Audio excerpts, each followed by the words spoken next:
ಸ್ನೇಹಿತರೆ, ಎಲ್ರಿಗೂ ನಮಸ್ಕಾರ. ನಮ್ಮ ಮಾಜಿ ಪ್ರಧಾನಮಂತ್ರಿ ಸನ್ಮಾನ್ಯ ದೇವೇಗೌಡರು ಈಗಿನ ರಾಜಕೀಯ ಪರಿಸ್ಥಿತಿ ಬಗ್ಗೆ ಮಾತಾಡಿದ್ರೆ ಯಾವ ರೀತಿ ಮಾತಾಡ್ತಾರೆ ಸರ್?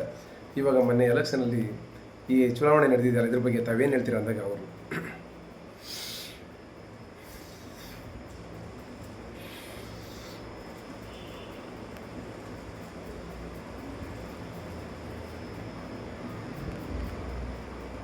ಮೈಗೆ ಆನ ಇದೆಯೇನ್ರಿ?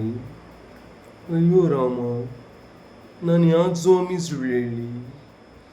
ಇವತ್ತು ಈ ಒಂದು ಕಾರ್ಯಕ್ರಮ ತುಂಬ ಚೆನ್ನಾಗಿ ನಡೀತಾ ಇದೆ.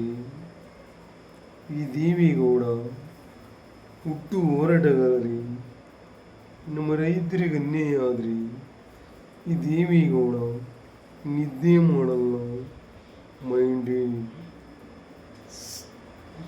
ಏನು ಸ್ವಾಮಿ, ಇವತ್ತು ನಮ್ಮ ದೇಶದಲ್ಲಿ ರಾಜಕಾರಣ ಯಾವ ರೀತಿ ಇದೆ ಅಂತ ಅದೆಲ್ಲ ನೋಡ್ತಾ ಇದ್ದೀರಿ. ಏನು ಸ್ವಾಮಿ, ವೆಸ್ಟ್ ಬಂಗಾಳಲ್ಲಿ ಏನಾಗಿದೆ?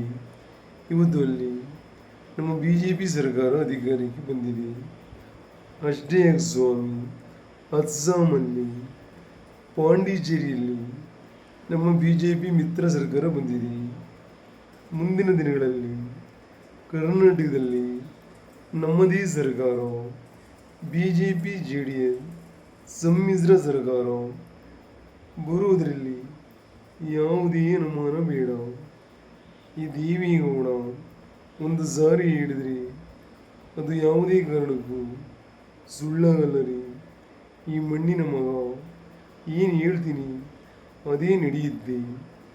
ಈಗ ನಾನು ಅರ್ಜೆಂಟಾಗಿ ಡೆಲ್ಲಿಗೆ ಹೋಗೋದಿದೆ. ಮುಂದಿನ ದಿನಗಳಲ್ಲಿ ಎಲ್ಲ ಮಾತನಾಡ್ತೀನಿ ಅಂತ ಹೇಳ್ದ. ಎಲ್ರಿಗೂ ನಮಸ್ಕಾರ.